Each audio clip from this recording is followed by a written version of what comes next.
अभी over time होबे के केना बड़ विवाह अब मगर ना आ सबके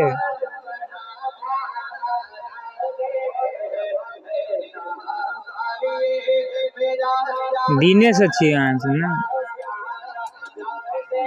एरिया में तो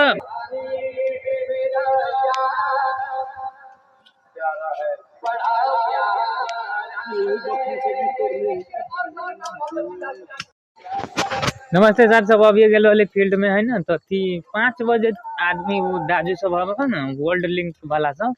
तो सेटअप बॉक्स वाला बिगड़ गया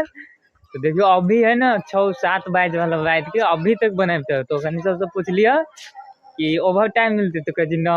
जे ओकनी के सैलरी है तो वही में काम करे पड़े बाली लेकिन नेपाल में तो कमे 20-25 हजार होते बहुते होते कमे सैलरी में काम कर पड़े अभी रात हो गए राइतो में खेत वाले अभी ठीक भेलो आगे है ना आगे बिगड़ल काम